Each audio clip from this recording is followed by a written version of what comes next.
काजल bulletin news में आपનું हार्दिक स्वागत है અને હું છું આપની સાથે સાદિક કાજલવાલા। દર્શક મિત્રો, વડોદરા શહેરના પ્રતાપનગર દંતેશ્વર વિસ્તારમાં નવગ્રહ મંદિર પાસે ઐતિહાસિક અમૃત વાવ ખાતે ચાલી રહેલી સફાઈ અને રિસ્ટોરેશન અભિયાન દરમિયાન ભાજપ વડોદરાના પ્રમુખ શ્રી ડૉક્ટર જયપ્રકાશ સોની, વોર્ડ નંબર 13ના કાઉન્સિલર શ્રીમતી નિધિ પટેલ સાથે રામદૂત રિસ્ટોર્સ ફાઉન્ડેશનના સ્વયંસેવકો દ્વારા છેલ્લા એક અઠવાડિયાથી ઐતિહાસિક વાવને પુનઃજીવિત કરવા માટે સતત મેન્યુઅલ સફાઈ અભિયાન ચલાવી રહ્યા છે। અમૃત વાવ તરીકે જાણીતી આ વારસાગત રચના 1851થી 1892ની હોવાનું માનવામાં આવે છે અને તેનું નિર્માણ મહારાજા સયાજીરાવ ગાયકવાડ ત્રીજાના માનમાં કરવામાં આવ્યું હતું। દાયકાઓથી કચરો અને ઉપેક્ષાના કારણે લગભગ 7 માળ ઊંડી વાવ દુર્ગમ બની ગઈ છે। સ્વયંસેવકોના સતત પ્રયાસો દ્વારા માળખાના 5 સ્તરો પહેલાંથી સાફ કરવામાં આવ્યા છે, જેનાથી મધ્ય કૂવાનો ભાગ ખુલ્લો પડી ગયો છે। બાકીના નીચલા સ્તરે પૂર્ણ સ્થાપન કાર્ય હજુ પણ ચાલુ છે। પૂર્ણ સ્થાપન પ્રયાસો દરમિયાન સ્વયંસેવકોએ કૂવામાંથી બેલુપ્ત પ્રાય ભારતીય સોફ્ટેલ કાચબાઓને પણ બચાવ્યા હતા। કાચબાઓને સુરક્ષિત કુદરતી નિવાસ સ્થાનમાં છોડતા પહેલાં તબીબી નિરીક્ષણ અને પુનર્વસન માટે વન વિભાગને સુરક્ષિત રીતે સોંપવામાં આવ્યા હતા। વડોદરાથી સાદિક કાજલવાલાનો ખાસ રિપોર્ટ।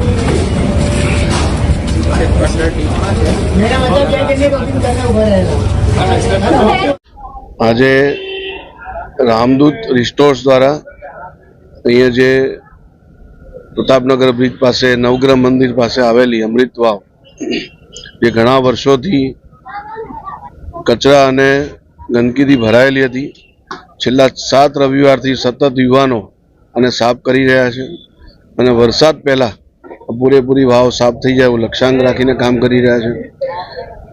વાવ એ આપણી જૂની સંસ્કૃતિ છે।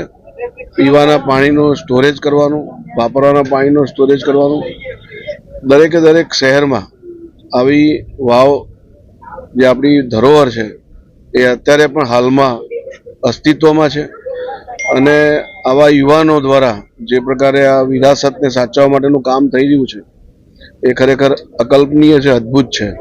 હું આ કામને સરાહના કરું છું અને બીજા બધા યુવાનોને પણ આહ્વાન કરું છું કે આપણે આપણી સંસ્કૃતિને, આપણી ધરોહરને, આપણી વિરાસતને જાળવવાની જવાબદારી આપણી છે, તો આપણે સૌ આગળ આવીએ અને આવી જેટલી પણ વાવ છે, આવા જેટલા પણ આપણા એવા સ્ટ્રક્ચર્સ છે જે આપણા માટે જ બનેલા હતા, એને ફરી આપણે પુનઃજાગૃત કરીએ અને લોકોના ઉપયોગમાં આવે એ પ્રકારનું કામ કરીએ। આ કામ બદલ રામદૂત રિસ્ટોર્સને હું ખૂબ ખૂબ અભિનંદન આપું છું।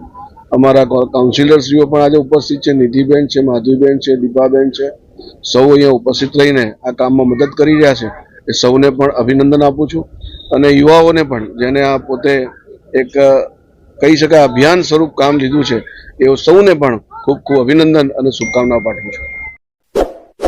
इस वीडियो को लाइक करें, हमारे चैनल को सब्सक्राइब कर बेल आइकन जरूर प्रेस करें